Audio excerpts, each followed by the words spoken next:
Welcome to the Boomer Briefing Podcast, where we help you solve a critical business issue in 20 minutes or less. I'm your host, Jon Hubbard, shareholder and consultant here at Boomer Consulting. And with me today is Amanda Wilkie. Hi, Amanda. Thanks for being on this episode of the podcast. Hey, John. Always great to be here with you. Absolutely.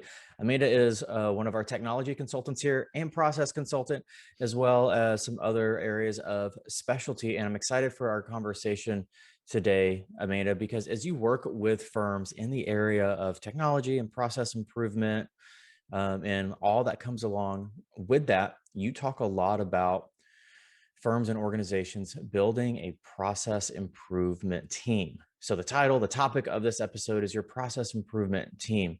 So my first question for you, Amanda, is why is it important for firms today to think about having a process improvement team? Yeah. Well, John, we're seeing just overall in the profession a focus on process. I think that firms are starting to realize, we've had this conversation a lot. They're starting to realize that you can't talk about technology or implementing technology without looking at the process, and vice versa. You can't really look at making any change in your firm without looking at the process. And it's extremely important if you're going to get that right, if you're really going to get change management right, the foundation is really the team that you have moving that initiative forward. And so when I talk about the team, we get asked many times, well, how many people are we talking about? What roles do they need to do? Or, hey, we know the process, why can't we just document the process the way it should be and then distribute that out and everyone follow it? And well, again, it comes down to that foundation, John. You need that team. And we always look at a process improvement team as a TOPS team. And what we mean by TOPS team is using team-oriented problem solving. I think Ford Motor Company actually developed this concept, I think back in the 80s. But essentially what you want is a cross-functional team. So you want the people who are doing the work. You want not only people doing the work, but the people who are going to be impacted by the work as well. So I'll give you an example.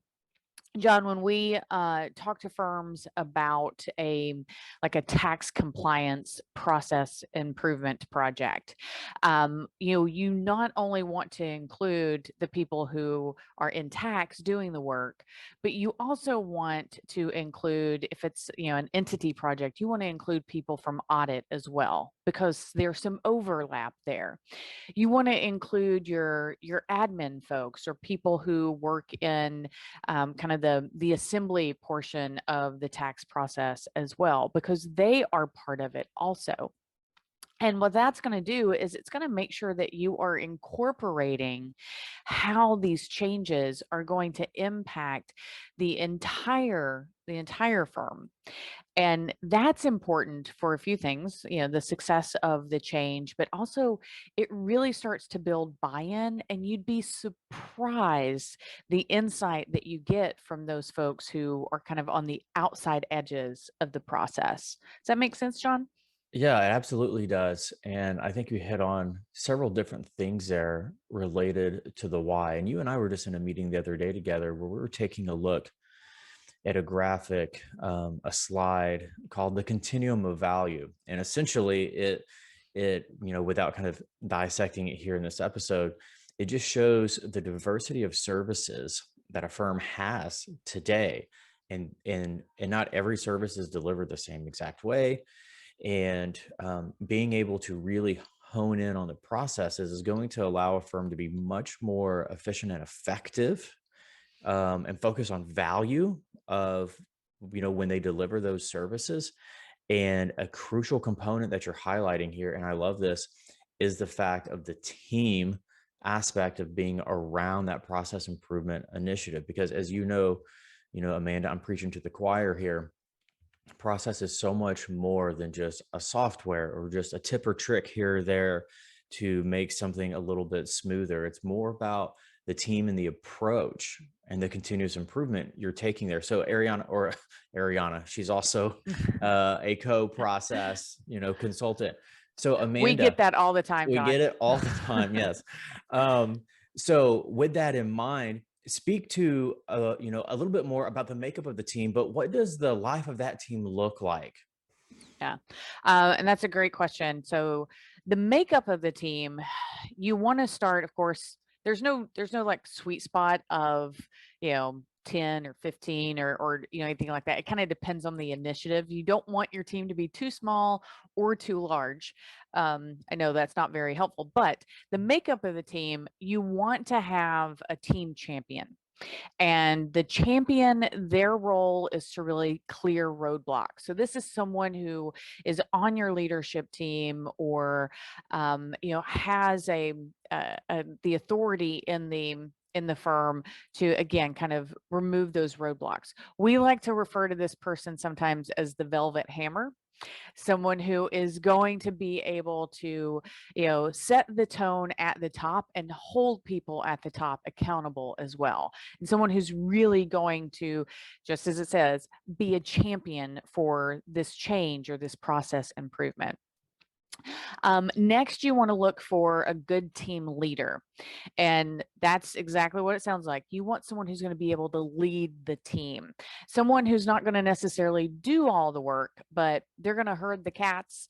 They're going to make sure that the deliverables are done on time. They're going to be in charge of bringing people together, holding them accountable, and communication around the project and the progress of the project.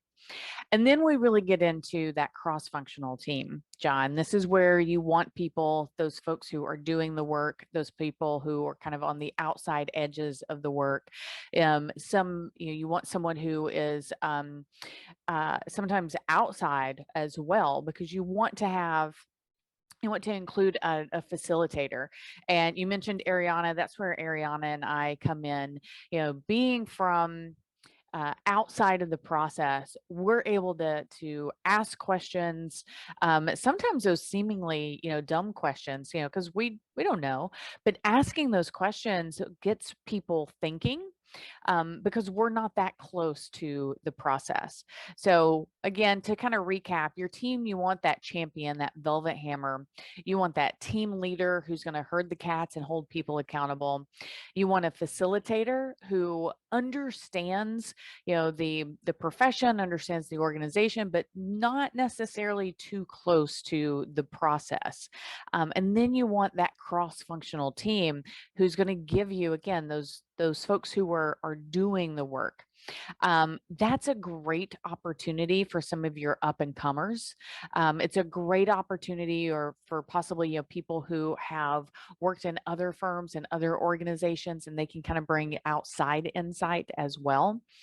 But what you're going to get there, John, is really the collective and the creativity of the collective team, and that again is going to be your foundation for really starting to build the buy-in and really have some positive change management. That's great. And I've seen you run projects before. I've seen you build teams like this before. And one thing I really love about this, kind of the roles of the team members here, is especially when it gets to the cross functional team members, it's usually best if those cross functional team members are not the usual suspects in your company. So, oftentimes, and when I say usual suspects, what I mean is in every organization, if there's a big initiative going on, there's a few key people that seem to always be involved. And we're not saying those people shouldn't be involved, but we're saying think of other types of people in your organization at varying levels, at varying roles in the process. And I think what you were stressing there, Amanda, was the valuable insight they're going to bring to the table, as well as an opportunity to kind of step up and engage in a new powerful way within the organization is really great. Exactly. John, we see a lot of times they're like, oh, well, we'll get XYZ. They really know their stuff. They do it really, really well. we'll get them on the team. We don't want someone else over here that, we think they're going to struggle with the change. You actually want to bring that person into the team as well, because getting them on board and hearing their insight and getting some of their, what you think might be their pushbacks, that's going to help you address those concerns, because that person is not the only person in the firm that is going to push back on change. So like you said, you can really, collect those insights, collect those concerns, and you can address those from the very beginning. And one more thing on the team, Jon, we're all about continuous improvement. Process improvement is not something that you do and you check a box and then you go on with your day. It's something that you really have to invest in. And many times when we work with firms, they ask, okay, well, how long does this team really have to stay together? Is it just until the project is done? And of course, our answer is the project is never done. It just goes into that continuous improvement phase. So this is a continued opportunity for people to have an impact on the organization and on the process. Once you get done with your project and you enter that continuous improvement phase, you do want to rotate some people off. So you want to keep the, part of the core team together and take about, maybe 25 to 40% new people on the team as well. So you don't always have to be, that project guy or that was the team that did it. You actually want new people so that you can get those new insights. And again, focus on continuous improvement. That's great, Amanda. So the focus of this episode is on that team approach. And then we mentioned a few different times this continuous improvement piece and what that team looks like into the future, which I think is great.